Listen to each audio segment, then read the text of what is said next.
Over the next 2 decades, a technological wave will revolutionize the efficiency of farms all over the world. It can't come soon enough.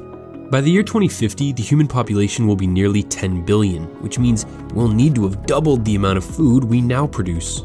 This is an examination of the agricultural innovations coming down the pipeline that will help get us there. The industry has undergone major developments over the last century. 100 years ago, farming looked like this. Today, it looks like this, and tomorrow, it'll look something like this. These changes have allowed many of us to do other things with our lives. In 1900, about 11 million agricultural workers produced the food for 76 million people. Today, just 6.5 million workers feed 321.4 million Americans. 2 factors were most responsible for this surge in productivity: engines and the widespread availability of electricity. Today, the innovations on our immediate horizon include autonomous pickers. UK researchers have already created one that gathers strawberries twice as fast as humans. The challenge will be creating robotic pickers that can switch between all kinds of crops. Robots or drones that can precisely remove weeds or shoot them with a targeted spritz of pesticide, using 90% less chemicals than a conventional blanket sprayer. For the organic farmer, they could zap the weeds with a laser instead. This could have a big impact. The UN estimates that each year, between 20 and 40% of global crop yields are destroyed by pests and disease. Tiny sensors and cameras will monitor crop growth and alert farmers on their smartphones if there's a problem or when it's the best time to harvest.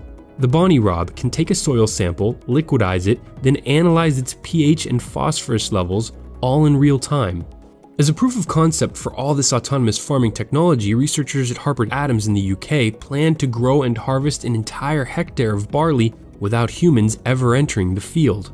Companies like Agribotics have already commercialized software that analyzes drone-captured infrared images to spot unhealthy vegetation. Then, like a real-life game of Sim Farmer, the grower is alerted on their device when a troubled area is identified.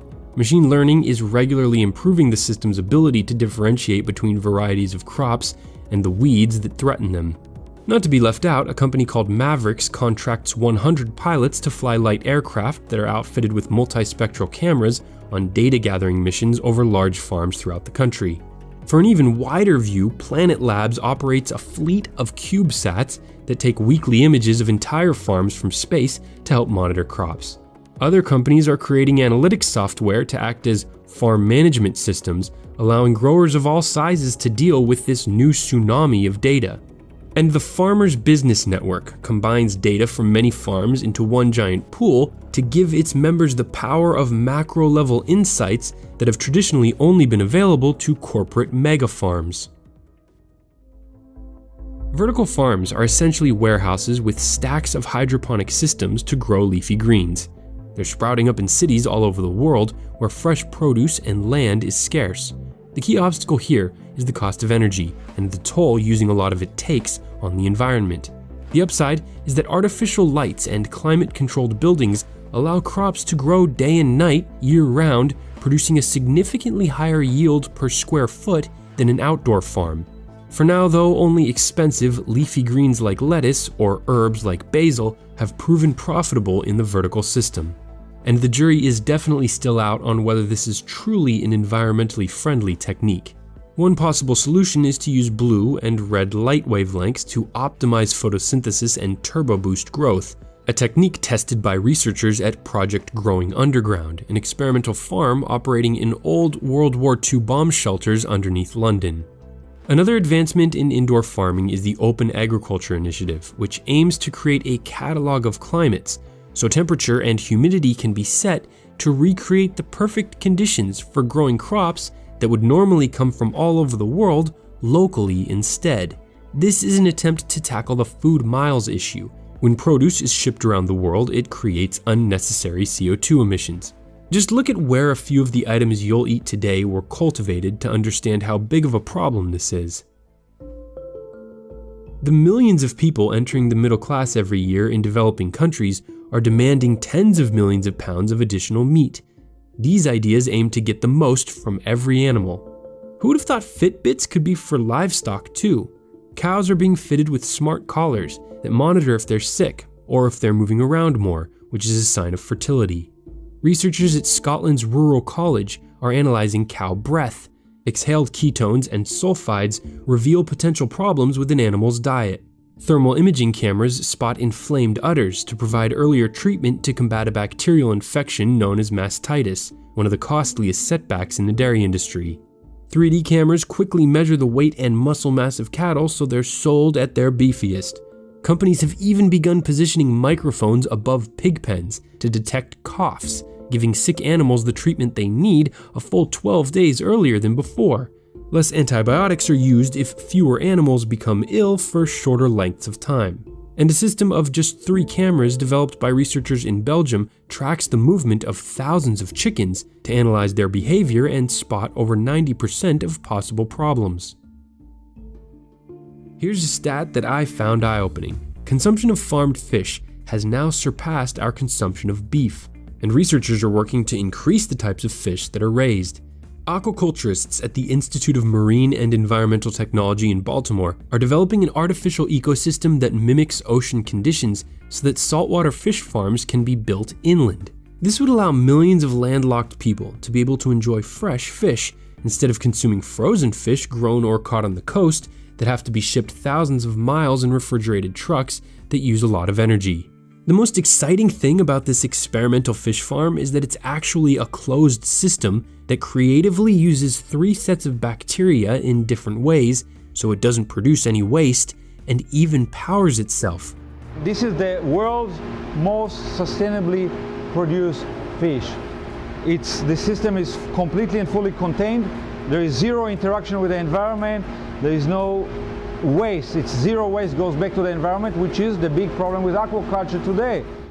This revolutionary technique could be critical for saving species in the wild, like rapidly depleting bluefin tuna populations without curbing the appetites of sushi lovers like me. Another ingenious approach from a company in California are proteinaceous fish food pellets made from the bodies of a bacteria that grow by consuming a combination of methane, oxygen, and nitrogen. The UN's Food and Agriculture Organization estimates that 2 billion people consume insects as part of their diet. Moi, je mange les insectes, c'est trop nourrissant. Donc, ça nourrit le corps et ça n'a pas de graisse et ça ne nuit pas au corps. C'est un truc que si un être humain mange ça tout le temps, peu rare qu'il aura des maladies. Bugs are among the cheapest, most nutritious, environmentally friendly sources of protein. So there's a growing movement to find new ways to incorporate them into food products that can be marketed in a way that doesn't gross people out. Some examples are protein powder and insect flour. But even if insects never make it onto many of our plates, they can still help us a lot as animal feed. On the other end of the alternative protein spectrum is lab-grown meat. In 2013, the first hamburger was made from muscle cells grown in a lab in the Netherlands, followed by a meatball grown by a California company called Memphis Meats.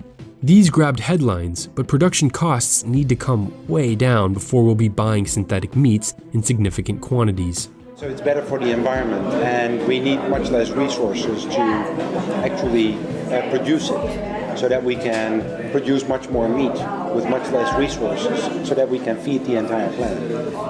And we'll probably look back at this time as sort of barbaric, that we still killed animals and used animals to such a degree for our meat consumption. Human survival on Earth has, by necessity, driven us to use and change the world around us. Some of our most powerful innovations are aimed at solving problems we ourselves create. As climate patterns change and human population rises, the prospect of a global food shortage becomes increasingly dire. It's a threat that even the deployment of millions of autonomous farmer bots would be unlikely to solve. But where man-made machines may fall short, bacterial machines may very well prevail, bringing me to the technology that can continue to deliver the biggest increases in crop yield: genetic modification. Scientific breakthroughs like CRISPR, genomic selection, and SNPs now allow single letters within a gene to be precisely edited. Unlike older methods of genetic manipulation, like transgenic modifications that made uncontrolled alterations to large regions of DNA, CRISPR, a gene editing system repurposed from bacteria, more closely mimics the process of random mutation. This process is critical for environmental adaptation, Darwinian natural selection, and, ultimately, evolution. While this fact alone may not placate the most passionate anti-GMO advocate, highly precise techniques like CRISPR should help ease the legitimate health and environmental concerns that have thus far curbed significant commercial investments. But not everyone is sitting on the sidelines. Two large agricultural companies, DuPont and Syngenta, have used genome selection to develop two new drought-tolerant strains of corn called Aquamax and Artesian. Then there's the Next Gen Cassava project, led by Cornell University in partnership with research institutes all over Africa, that aims to, quote, significantly increase the rate of genetic improvement in cassava breeding to unlock the full potential of this staple crop that's central to food security and livelihoods across Africa. Genetically improving the cultivation of other crops that haven't been modified yet could additionally lead to huge yield increases for millet and yams, for example. Rice, one of the world's most important crops, has seen its yield plateau, meaning that, for years now, the maximum amount that can be grown on, say, an acre of land has not increased. The C4 Rice Project, a massive global collaboration between 18 biology labs spread across 4 continents, is trying to change that. Their goal is to genetically engineer a new strain of rice so that its photosynthetic process works more like maize, which would, theoretically, turbo boost its yield by 50%. And of course, it's not just crops. Pig lines, for example, are being altered to make them immune to an illness that costs American farmers $600 million a year. While it's hard to predict which of these developments will have the greatest impact on food production, we should be pursuing all of them. The use of genetic technologies will, inevitably, prove essential for tackling what would likely be an insurmountable challenge, sustainably doubling our global food supply. The good news is that some of the world's most creative scientists, engineers, farmers, and innovators are working on solutions for this problem, even as you watch this video. This piece was based on articles that recently appeared in The Economist and the journal Nature, and our recent video on India's highway mega project led some of you to suggest other projects for us to look into. Your suggestions for video topics are always appreciated. Thanks for watching. Until next time, for TDC, I'm Bryce Plank.